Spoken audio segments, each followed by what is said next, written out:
Hello everybody, I'm Laura Vanzant. I'm the Assistant Curator at Revelstoke Museum and Archives, and I'm so honored to be here today to share the museum's most recent project, the online Japanese Canadian Legacies exhibit. Before I start, I would really like to acknowledge that the funding we received for this project came from the Japanese Canadian Legacies Society through their community fund, and the project simply would not have been possible without their support. So the history of Japanese Canadians in Revelstoke dates back to the late 1890s and early 1900s, according to available records and oral histories.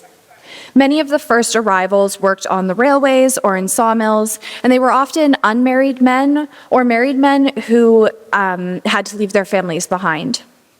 The 1901 census lists 19 Japanese Canadian men, all laborers, living in the region. The earliest records of Japanese burials in Mountain View Cemetery in Revelstoke date to 1905, and very interestingly, these records also include local Japanese sex workers along with the aforementioned men. There were a lot of brothels in Revelstoke.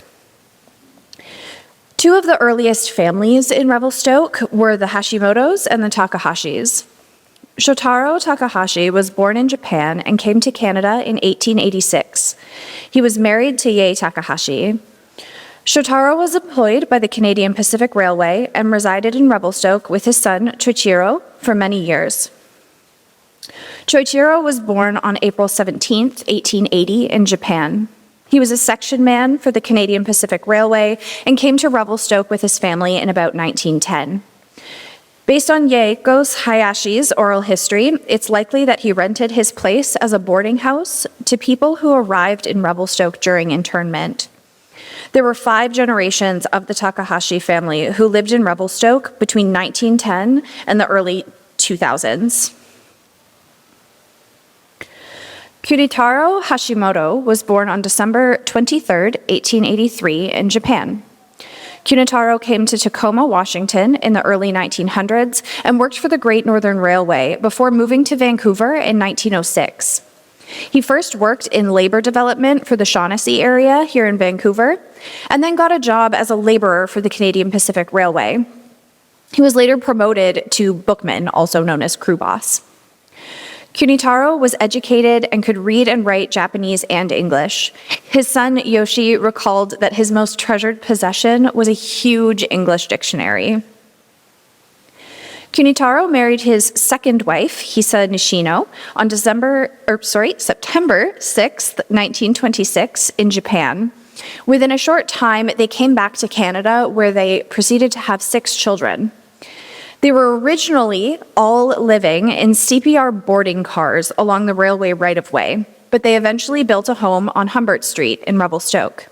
They had a large yard and garden, which helped to sustain them during the war years.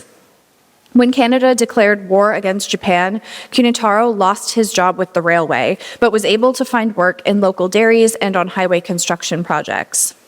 An oral history with Yoshi Hashimoto, Kunitaro's son, is actually available in the online exhibit if you visit it. Speaking of the early years, when we talk about this early history of Japanese Canadians in the Revelstoke region, we always acknowledge all the lives that were lost during the 1910 Rogers Pass avalanche, which remains Canada's most deadly avalanche disaster. Among the 58 men who died in this tragic event, 32 were laborers from Japan under contract with the Nippon Supply Company. Their bodies were sent to Vancouver for burial, and hundreds of people attended the first funeral on March 12, 1910, at the Buddhist church on Alexander Street. A memorial was also held in Revelstoke on March 20th, 1910. However, this was a fully Christian service. While the program included all the names of the victims, the Caucasian and Japanese victims were listed separately. A tremendous amount of work was done by museum staff and Tomo Fujimura to identify the victims of this tragedy, and the names, memorial profiles, and a map of their death locations can be found on our website, again, in the Japanese Canadian Legacies online exhibit. The declaration of war against Japan by Canada and other allied countries on December 9, 1941, marked the beginning of one of the most difficult times for Japanese Canadians and Revelstoke's Japanese Canadian community. The War Measures Act stripped Japanese Canadians of their civil liberties, property, and possessions, and designated a 100-mile-wide protected area along the coast of the province that was used as an excuse to forcibly remove Japanese Canadians from that zone. They were sent to internment and self-supporting camps further in the BC interior and field and labor projects in both BC and Ontario. In 1943, their property, which was supposed to be held by the custodian of enemy property, was sold without their permission. This forced uprooting led to the relocation of approximately 60 families to Revelstoke. They were allowed to live in the area if they could live without government assistance or had relatives or friends already in Revelstoke, but they were not allowed to live within city limits. Additional families came to the area when the internment camps closed and a second forced uprooting took place. During the internment period, many Japanese Canadian men were forced to work on the highway construction road camps between Revelstoke and Squamish.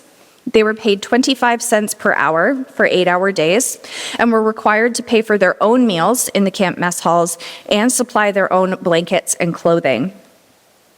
After much debate, the men at the camps were allowed to come into Revelstoke on their days off. In July 1942, Frank Moritsugu at Yard Creek Camp, writing in the New Canadian newspaper, said, "The camps around here each have a certain day when members are allowed to visit Revelstoke, and as our day is Saturday, it is said that we are the envy of the other camps." That was because they could go to the Saturday matinee at the Avali Theatre. In June of 1944, it was noted that the Revelstoke-Squamish highway had been extensively improved, and there were fewer than 50 Japanese Canadian men left in the camps. All of the camps were closed by July. Within the online exhibit, we have a list of these highway work camp internees. It's fairly complete, but it is definitely still growing. The view from the Revelstoke community was that the project had been successful. The highway was improved, and local businesses and workers benefited economically. Few in the community would have seen the toll that this project took on the men who were forced to work in the camps. The vast majority of the men were young adult Canadians whose parents had been born in Japan and came to Canada to provide a good life for their families. Many of these young men would have been going off to university, starting careers, starting families, or even signing up to fight for Canada, the country of their birth. Instead, they were forced to do hard physical work for meager pay and were separated from their families, who were already dealing with the struggles of internment. Shortly after the end of the Second World War, the Japanese Canadian community in Revelstoke formed a chapter of the Japanese Canadian Citizens Association, or JCCA. One of their first acts as an organization was recorded in the minutes of the Revelstoke Golf Club. In 1942, the golf club membership had voted to deny playing privileges and membership to any people of Japanese origin, regardless of their citizenship. In March of 1949, the golf club received a letter from the JCCA asking that Japanese Canadian players be allowed to become members and play on the course. The ban was finally revoked on April 6, 1949. The JCCA also had annual Christmas parties and picnics and participated as a group in the cultural life of Revelstoke. They had floats and community parades and participated in multicultural events in the community. It wasn't until 1947 that Japanese Canadians in Revelstoke were allowed to purchase businesses and homes within city limits.